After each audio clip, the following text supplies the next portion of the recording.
Festival.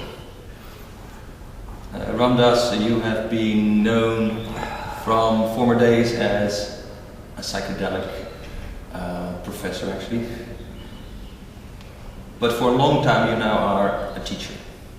Is that an apt description? I don't know how to describe myself.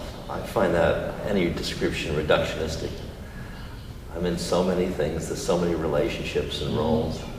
Well, I see you as a storyteller. A storyteller, that's a nice one. That's one of the things I do. Yeah. Sure. That one hit me at a few times, that I heard you tell your story about your life and your guru, and I've heard the story a few times. Yes. And you seem to calm my mind. Right. Is that the intention of you telling stories? I think the intention of telling stories is to share perspective, to share shifts in perspective, to introduce people, to remind people of the many planes of consciousness that they live on simultaneously but don't notice, and bring that into consciousness. So that stories like humor is always the delicate dissonance between two planes of reality. So that on one plane it seems like one story, and then you look at it from another way and the humor strikes you of the dissonance. So in that way, I'm always playing. But that can be in just working with dying people with AIDS. I do a lot of that. And just somebody, the storyline is so thick. I'm dying with AIDS. But behind it, there's another being. It's just noticing it all. It's witnessing. That is a recurrent motive, that you make a distinction between the eye watching.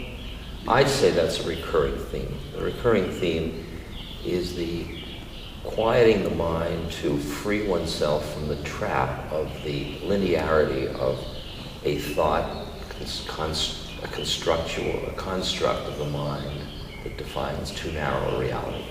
And how do you free somebody from that? That's my work. You mean someone in his mind builds a construction about himself, about... We all do. We all do. And yeah. Who am I? Who are you? How does it work? And then you say you try to help people to get out of it.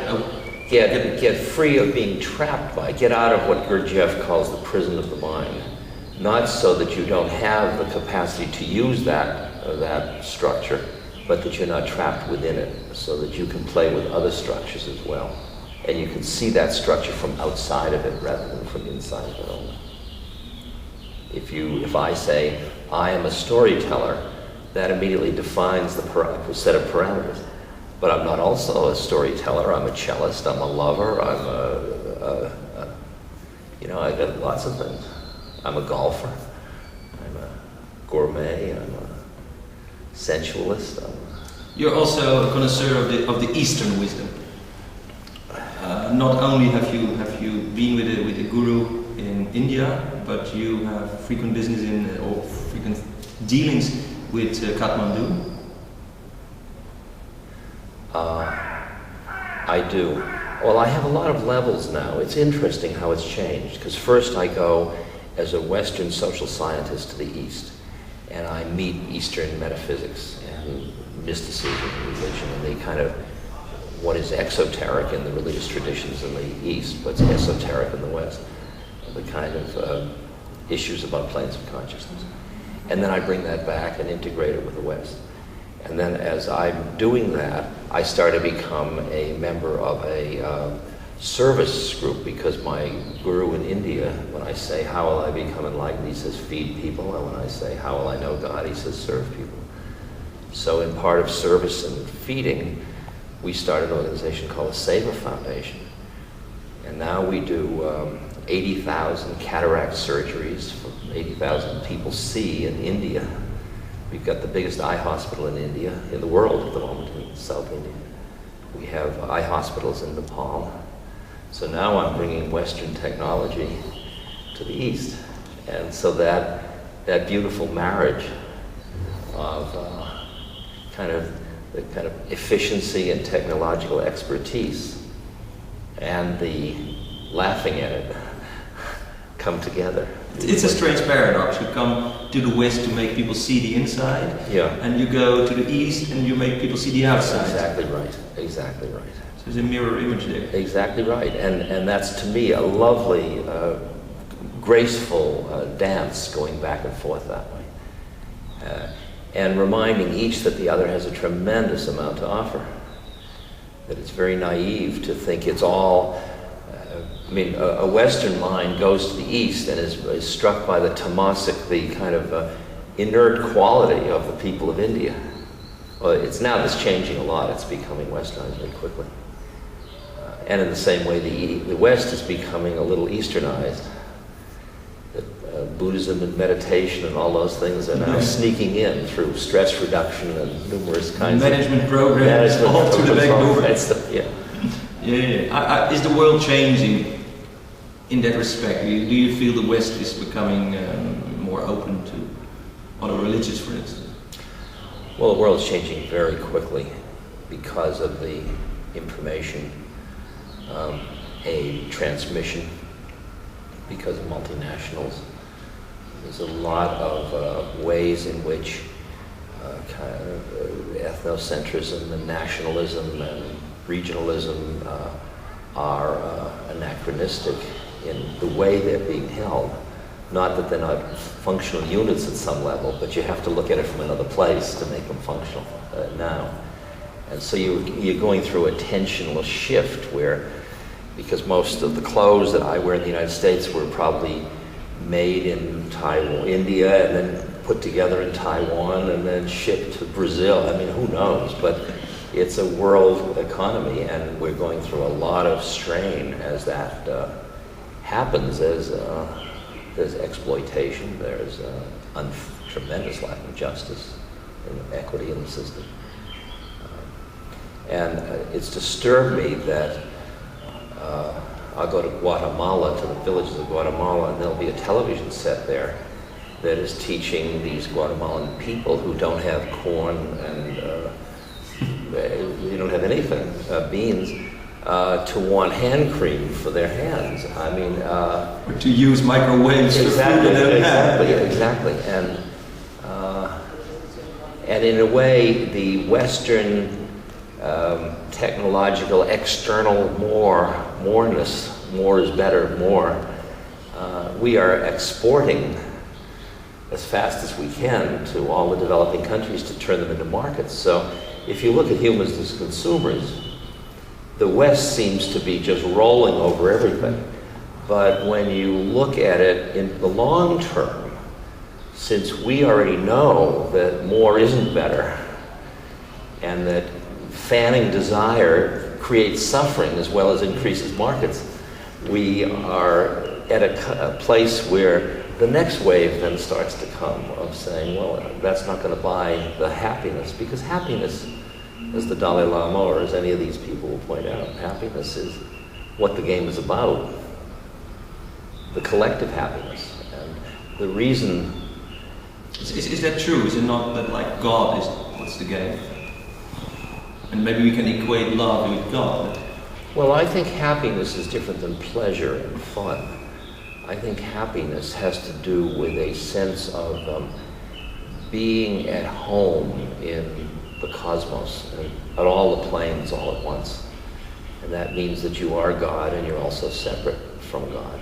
And there are all these dances that are playing out on many planes, and I like that very much. And I'm happiest when my life is in harmony and there's integrity within my being, so that you and I are one being talking to each other in drag as if we're two beings, and we're also two beings, and you're also Luc and I'm Ram Dass, and we also have our separate trips.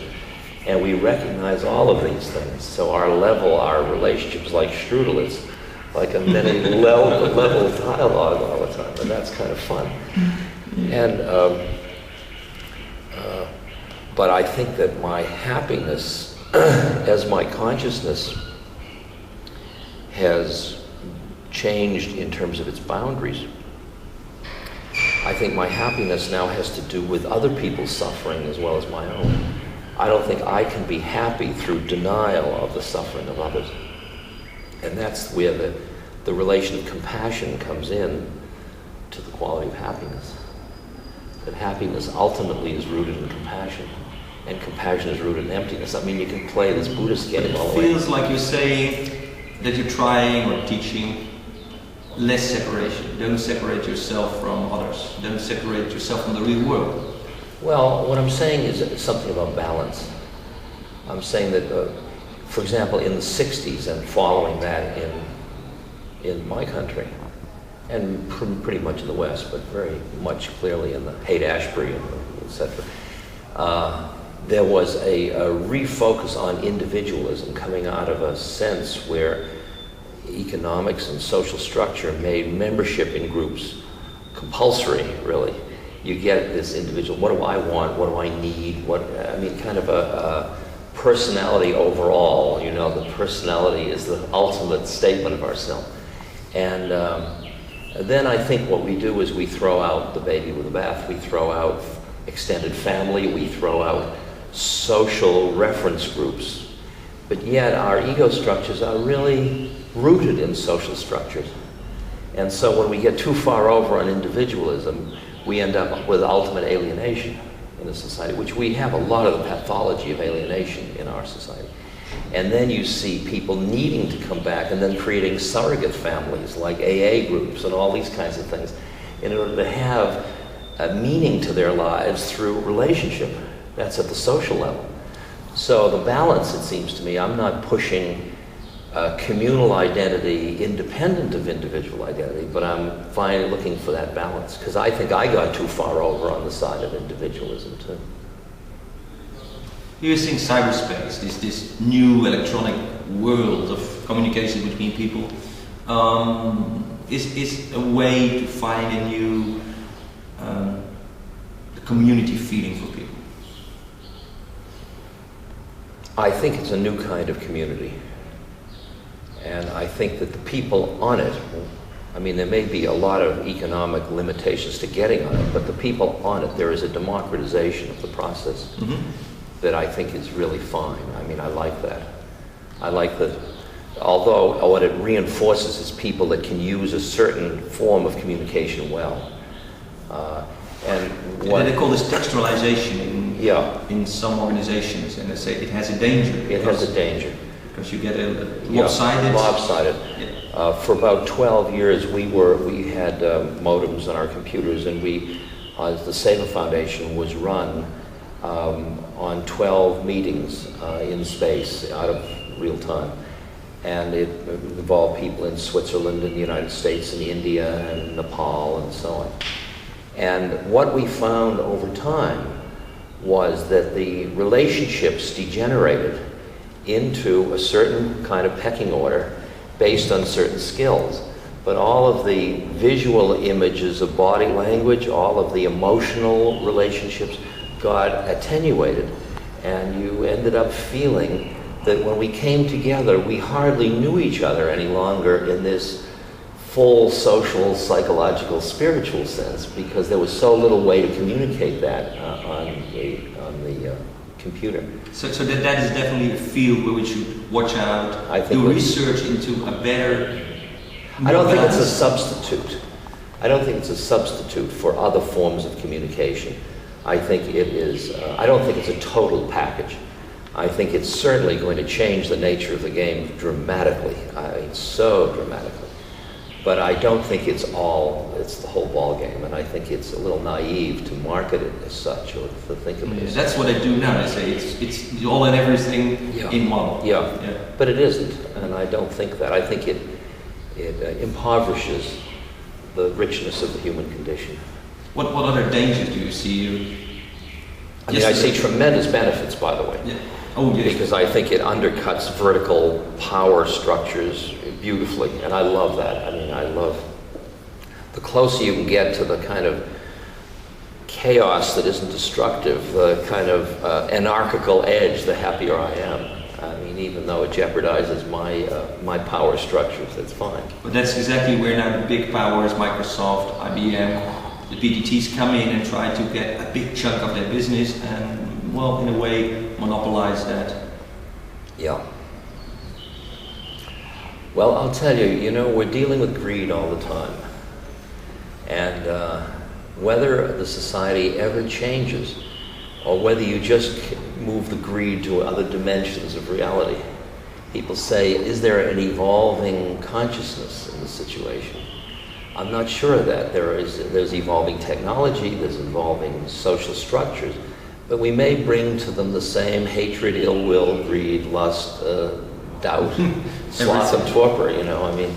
So I don't know that we are, when I look at the numbers of conflicts in the world and the way in which the uprooting of the Soviet state and the appearance of ethnic identities, you can see that people, when they're frightened, need social structures to give them a sense of power, and ethnic groups now are being substituted in many places. And global tribes are being formed of people who have some kind of connection on some we're, in a way, it degenerates into my myth is better than your myth, and kind of a mythological level of reality. And I think that at the same moment, the communication and information makes it kind of one globe and undercuts that and puts in a kind of aperspectival, kind of a unitive perception, so that there are forces going in all of these directions, it seems to me, you know. Makes it I know, and what you can do is do whatever on a mass level to reduce fear in the world, because the fear always leads to a degeneration into structures that make an enemy, make a them. The United States is, my country, is just figuring out how to work without an enemy. And basically what we can't, because our whole structure is built around the unification of us against them. So that them becomes the drug war, it becomes whatever new wars we're going to fight, the poverty war, but it's all war, it's not another level. And that's a very immature level of social structure. And whether or not in my country there is so much degeneration in the political, in the religious, in most of the social institutions, to a tremendous self-interest. And the disparity between the rich and the poor has become so extreme in the United States. The CEOs are making, you know... Yeah, ever more and ever more, and the poor people don't get anything. Yeah. But this is my fear for the information society, is that we will get extremely information-rich people and extremely information-poor people, because they have no credit card, they don't have access to email, they don't have nothing. And then, you know, it depends on where you stand. If you stand back far enough, you say, just like in the United States, there's people getting richer and richer and richer, and more people getting poor, so that more and more money is located in fewer and fewer people. And then you feel the destabilizing influence of that balance in the world. And then that leads to either revolution or evolution, depending on how wise people are. And I can't predict that, but those are not stable structures. So you can say, yes, I'm afraid too of the disproportionate control of information, which is the same as money. I mean, it's the same thing. And, but I see that as a destabilizing force, and then say, okay, well then what? You know, we may not be around for the then what, but I don't care. I have no personal investment in this. Not being around is another theme in your life for a while now. You help dying people, you talk about death. It feels like you're making the Western world at ease with death in a way. Well, it's only in the past, quite recent times, that birth came out of the closet. It was all right to be born. Before that, it was behind sheets, and then suddenly the baby appeared. And now death is coming out of the closet with, say, the hospice movements, things like that Cecily Saunders started in England. Yeah, there's even a word, thanatologist or something. Yeah. If you're a specialist in thanatologist, yeah. And now even aging is coming out of the closet. It's all right to get old, which We all do. In traditional societies, that was all wonderful. In non-traditional societies, it's some error of nature. And we're allowing aging. So I'm doing a book on aging at the moment, because I've been working in dying for 20 years. And the reason I worked in dying was because when I went to the East, it was clear from all the cultures there that their attitude towards death was entirely different than the one I grew up with. I grew up with feeling death was a failure, was a loss, was the end of everything, or was something not to be discussed.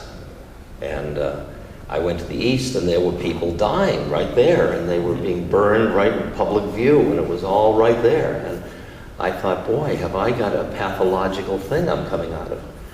And that led me to come back, and as I started to work on my own consciousness through psychedelics, and then through Eastern practices and Western practice, I started to become comfortable with the fact that there was only a part of me that was born and dies, and there was a part of me that doesn't.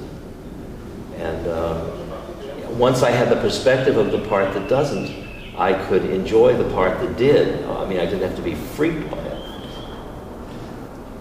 You spoke recently with Tim Leary. Tim is a very good old friend, well, not so old as you, but in time, but he did a lot for me. So I feel I should ask you, what do you feel about Tim at the moment, and maybe retrospective? Well, Tim is one of my great teachers. Tim was really responsible of taking me out of middle-class mediocrity and pretty rigid neuroticism and helping my consciousness move into another space. So I really admire and respect him.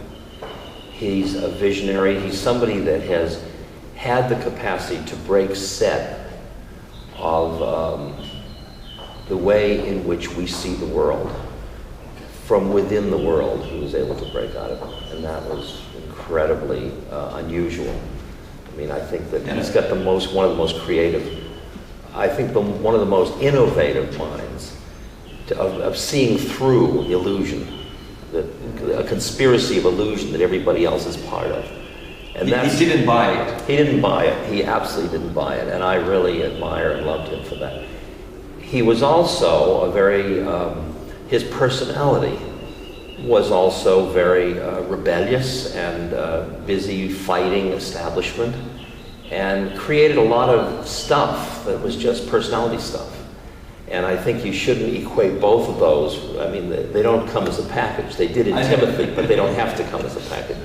So, I always divide Timothy Leary as being on stage or in the public eye, and him seeing at home, where he was a wonderful host, and he still is. He's wonderful. He's a wonderful person off stage, where the warmth of his heart is really...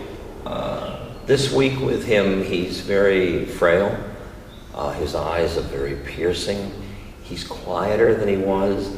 He is incredibly loving. I think his ability to look at death is really quite good. I think he's getting quite open to that issue. And I think he's completing his work.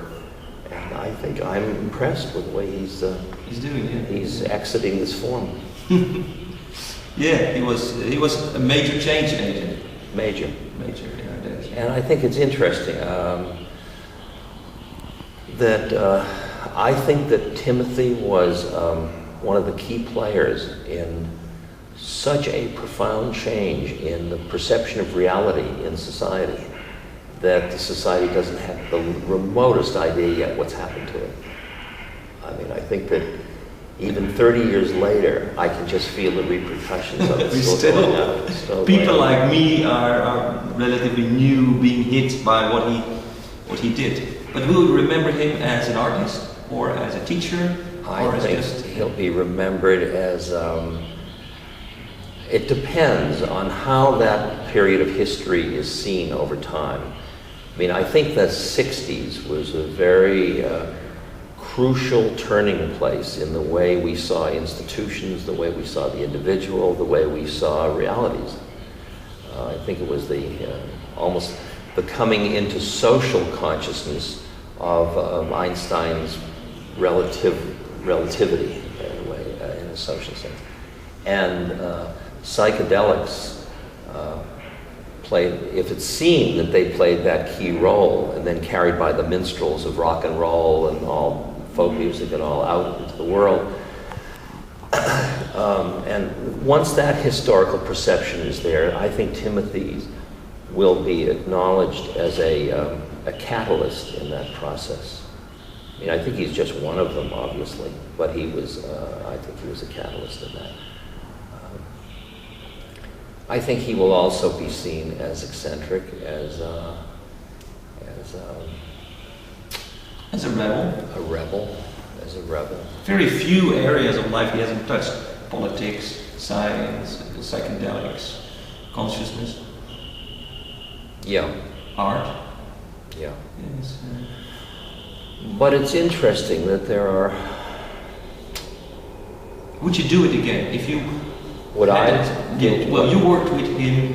I worked with Timothy for the first, we met in about 1960, and from about 61, when I first took mushrooms, to 65, when I went my own way, really. Timothy and I felt that I could justify my life by creating a space for Timothy to do what he needed to do. That would have been sufficient justification for my life. By 65, I didn't feel that way anymore. I felt that Timothy had his view, and that was different than my world, and I think we have taken very different paths. I think Timothy is more of a visionary and I'm more of a mystic. I think I'm more focused on emptiness, and Timothy still is more focused on the delight of the play of form. Would you make another distinction, like him being the magic, the mage, and you being the mystic? Yeah, sure. He tried to change. Yeah, he's magic in the play of form. He plays with form.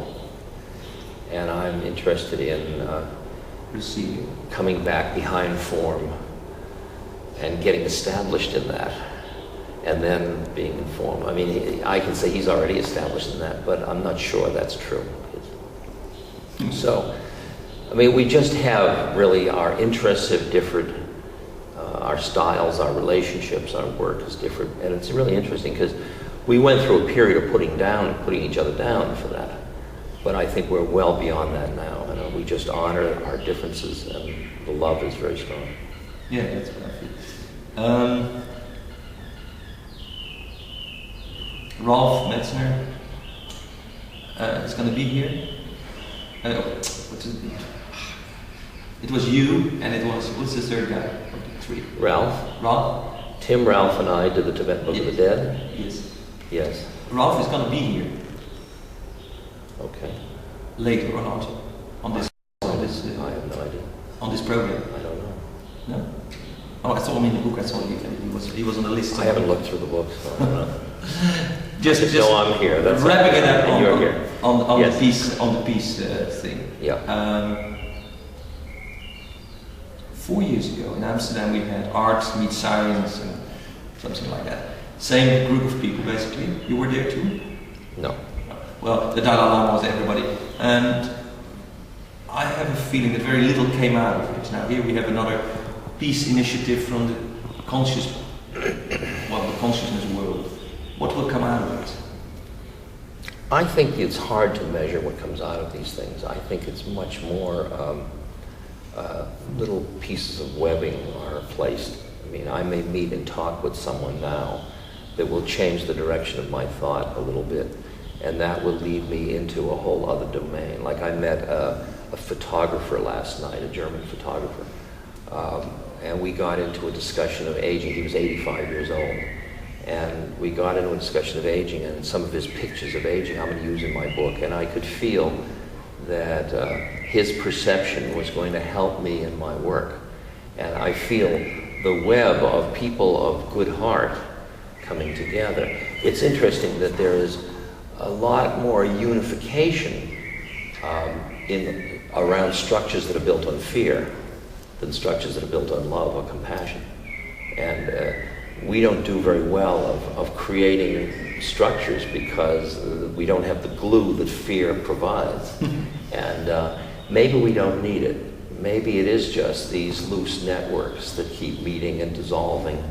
And I don't feel that I would measure this by any narrow measure. I think just people being in the presence of His Holiness the Dalai Lama, that can just be a transmission of feeling a human being that has depth of wisdom and kindness and really caring and political acumen and so on. So you don't think we should aim at very practical things, setting up I'm databases and those? I think that's all fine. I think some people should be doing that. But I don't think we should define that as the measure of it all. I think the measure is the maturing of each individual. I think we're coming back to recognizing that each individual human heart or human consciousness is the key social institution rather than the meta-institutions built about these. Because I think we start to, that's what we did with corporations. Corporations have become these giants, but they have no heart and they have no moral core to them particularly. And they just exacerbate a lot of the weaker qualities of humanity. And I think it's in the individual that the complexity of the planes of consciousness and the moral issues and all get fired to a pure gold. But if that's true, there must be some individuals that like Tim had an influence, but who these days have an influence on our awareness. People like take Microsoft, Bill Gates. Do you think he? Yeah, but I don't think Bill Gates. I think Bill Gates is a perfect representative of the Western techno nerd or something like that. But I don't think he has cultivated wisdom. I think he's cultivated knowledge, but not wisdom. And that's Will he cultivate wisdom? Yes, he will. I think he will, and I think it will come. I mean, I think a lot of beings who, because our Western, like I was talking to a friend of mine who writes speeches for Bill Clinton in the White House, and I said to him, in the White House, is there anybody that is just holding the vision, that isn't in a power capacity, but is merely there like the elders used to be around a king or something like that, just to keep reminding what the game is? And he said, no. He said, everybody is reactive. It's like everybody's in a foxhole and the bullets are flying over and they're all busy trying to survive. And when you have that kind of survival mentality, you don't get the richer depth of the human possibility. So... in the old days, one would say, then you need a fool. Yeah, you need a fool, exactly. To change it, and you need a sage later. That's exactly. And I feel, in a funny way, that's what I'm in training to be. I'm not alone in that. I mean, many people are. But I think that's the way I would define it. I'm in training. That's why, in training as a sage? As a wise elder. And to then feed that back into the society. And part of what this conscious aging movement is about that I'm playing with in America is the idea of in a knowledge-based culture, old people are obsolete. But in a traditional culture, old people carry the lineage. And we're caught because we've thrown out the traditional, but now we need some of the wisdom, like some of the wisdom about sustainability and ecology. That requires more than a quarterly balance sheet kind of mentality to be able to think through those issues of long-term issues. And so... could you see this thing like a council of elders, really, this peace university? I can see the emergence of councils of elders, yes. I could see the peace university as that. Yeah, sure. I hold in America, we hold these kind of council of elders. I mean, I do these these workshops, and then I'll put 60 people over 55 or 50 or 60 years old in a circle with a talking stick and a microphone. And they'll each get up or when they want to, and go and get it and come back and sit down. There's a lot of silence, and then they speak, and they start with "and" to show they're adding in. I come up with a great idea. And they end up with "I have spoken." And it's interesting because in my culture, people they're embarrassed to be in that role because nobody's ever asked them to be. You come up with an idea? The year 2000 is coming, and everybody's talking about parties, but maybe we should talk about council of elders. Yeah. People that come together and... The predicament is when you make them too self-conscious, they become more ego trips, you know. That's the problem. I mean, we're having one in late September, Gorbachev peace thing in San Francisco. Mm-hmm. And this one here, and I'm going to be at both of these now. Yeah, but that's like an excellent connection. Brother David, son, Gorbachev was... This was the people, what's his name? Michael Murphy? Is he doing that? No, Gorbachev is doing it. Oh, he's doing it. He's doing it. He started this foundation, the Gorbachev Foundation. And there are a number of people, I mean, Margaret Thatcher and George Bush are going to be there, and all the... But see, what's going to happen is... Wise people. Well, but no, they aren't, but they have to accept that role. I mean, like McNamara, who's here, he has tried to figure out in his latest book how to move into being a responsible elder and saying, I made a hell of a lot of mistakes. That was a wrong thing I did about Vietnam and Cambodia and all that. And okay. A new blueprint. A new blueprint coming from a more reflective mind rather than a reactive mind. And basically a very old blueprint. Huh? Very old comes back. Yeah, exactly. Thank you. You're welcome. Okay. That's nice.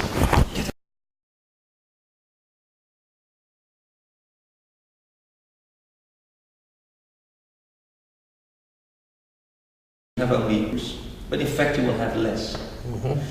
To make a television thing, you can rerun, of course, all old stuff, but if to make a sensible program, you can only spend $100 or $200 an hour. We can buy that time, and I buy that time at night for $20 an hour.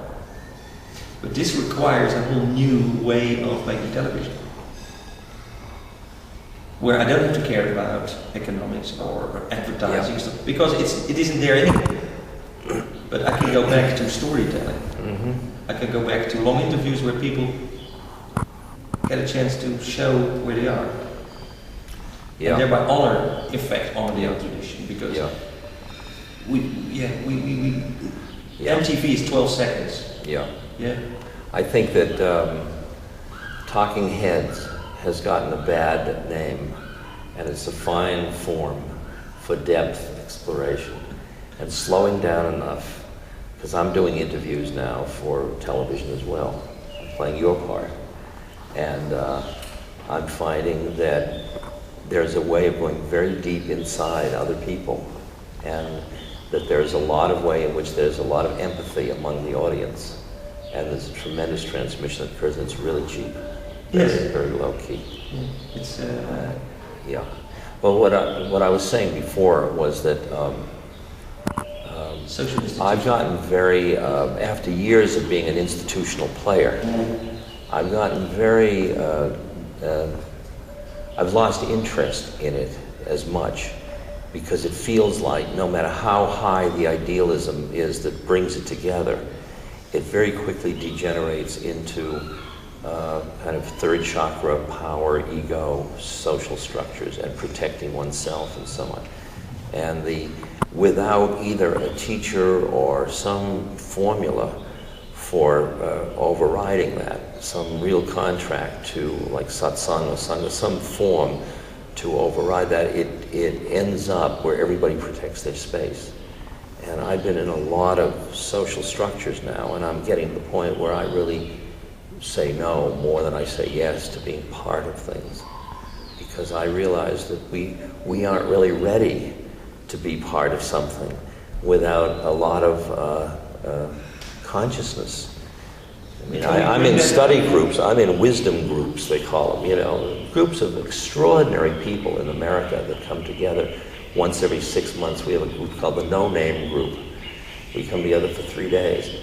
But the willingness of that group to really work on themselves in order to be capable of having a few minutes of consciousness together is not great. And I realize that isn't the license. I don't have the license to say you're all a bunch of lazy slobs, you know, you get to it. Yeah, well, I was initiated a Lakota water bearer at some time, but anyway, there was a big party and they needed to do a ritual and there was no one there, so I got the lowest grade as a Lakota and I got dressed up and I felt like a chief, and I was the chief of the day. And then I learned that the main task of a chief of a leader is not to lead. It's a lead in not leading. Exactly. Serving. Exactly. So I got the idea of a war chief who's dressed up, big guy. And there's the peace chief who lives at the end of the village, and he's the poorest guy in town. Yeah. He can do some rituals, exactly right. and he serves. Yes. He's the one who really takes. He's the heart of the society. Yeah. Could we teach people to do that, to become traditional leaders in a way that maybe kings were brought up? Good kings were brought up in an attitude of service. Can you shift the culture from third to fourth chakra, from the power of the separate individual to a role within the collective? And that role can be a very humble role. It's very tricky when you've juiced up a certain kind of worldly power so much, and you play it here with who's on stage and who isn't on stage and all of that. It's very hard. Well, there were structures in the past, like kings in England. They got the job for 3 years and then they were killed and dumped in the bogs.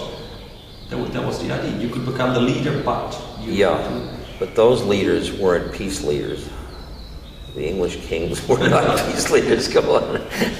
One time I said, for politicians, I would only like people who are HIV positive. Yeah. Do you think that would change the world? I think it is interesting. I think it definitely takes them out of a very narrow dimension of reality.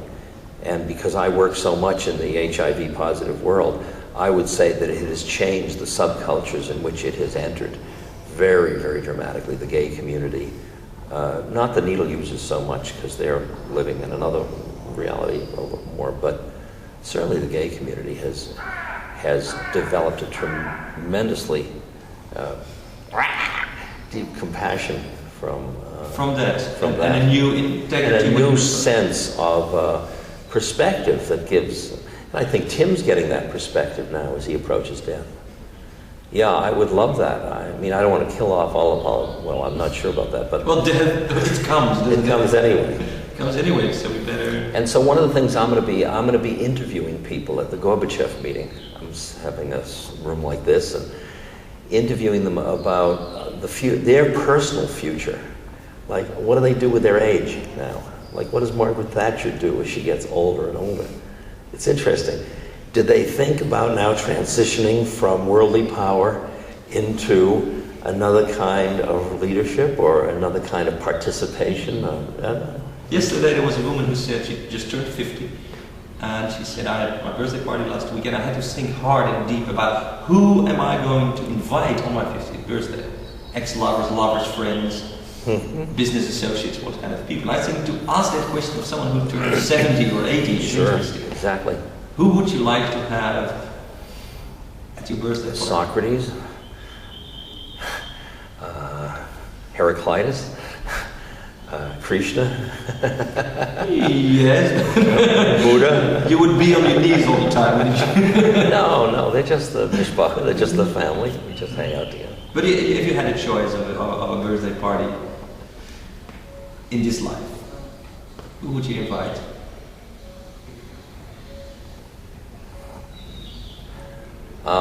See, my predicament is that the kind of consciousness I work with is making the major experiment in my life of my heart, the one of seeing the beloved in all forms. I was going to say that. You pick 15 people on the street, and that would be it. It's tricky. It's very tricky. It's very tricky.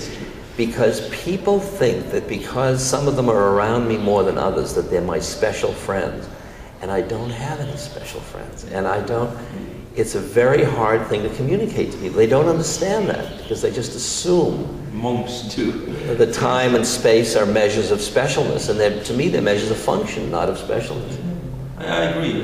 That's I have this center in Amsterdam, and once in a while people walk in, and then we put over the door, "You are welcome. We are all one." Or "You are not alone. We are all one." And I found that the people that walk in are amazing. Sufi masters, just people off the street that turn out. Maybe they had a reason to come or whatever, but it's amazing. And the musicians that come on. So people ask me, do you have a program? Do you have an idea? We don't have an idea. It will happen. We're open to whatever comes, and that's amazing. And, but you see how delicate that is from an economic position, to keep it stable. Oh, people say you're crazy. Yeah. I don't think it's crazy because but it's a different kind of a social structure. It's an open, permeable social structure, and that one is not an efficient social structure. And the cost of efficiency I don't know. has been incredibly high in our society. But there was the old idea of a caravanserai. I mean, through the desert you had roads, and then they crossed each other, whatever, and there was the caravan. You had to be there. You had to stay for 3 days, no longer. You were a guest for a certain period of time. Yeah.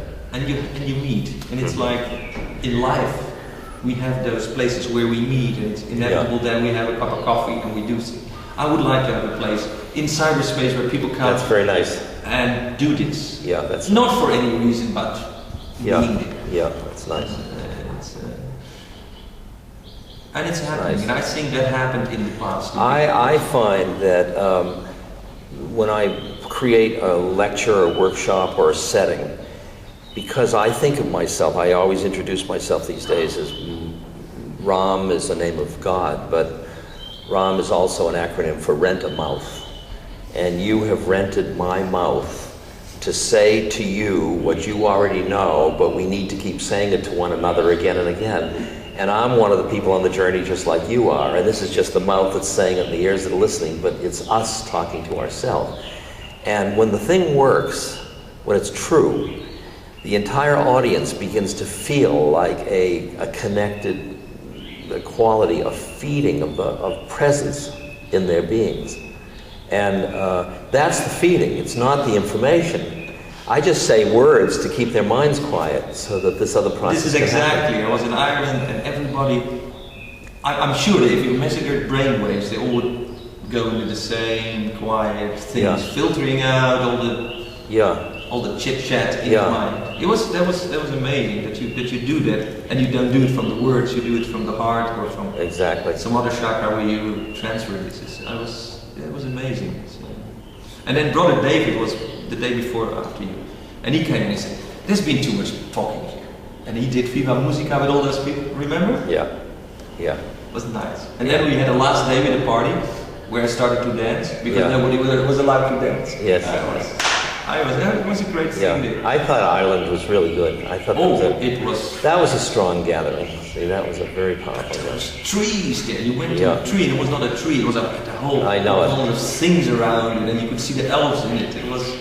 Yeah, I loved Ireland. That was my first introduction to Ireland, and I just loved it. Did you go to the Macross Gardens? Yes, I did. I think it's good. Yeah. The house was not so good, but the gardens were like. Yeah, just quite beautiful. Yeah, it was strange. And we went to the village, and all the guys were drunk and poets, and the women were poets. Yeah. Oh, they were poets. But it was so. You go into a restaurant, and I felt like there were real human beings in the restaurant dealing with me. You know, that I was like really. I don't feel that in most of the restaurants I go to in the West. I feel like I'm being treated as I'm a customer. I'm not us. I'm them. I'm in the mind. I'm a different category of the mind. And Celtic people. Yeah, I found it an amazing thing. They're closer to the mystery. They stay closer to the mystery, don't they? I think it's the fog that does it, and the mist, and the Irish whiskey, and the Irish whiskey. Maybe there's not so much electricity. Whatever it is. Whatever it is. It worked. You can change all that with the computer. Don't worry. Well, I don't want to change. Now, what I would like to change, the only observation about that conference I had was it was so much pathological. I mean, this is where Stan comes in with his followers, and they think you need to be cured. Yes. That's not so nice. There was another group of people who said, "Hey, you're okay." Yep. It's the same with the aging world I'm working in now. Gerontology sees it as a problem. I don't think aging is a problem. I think it's a fine. gift. I'm not complaining. Yeah, that's okay.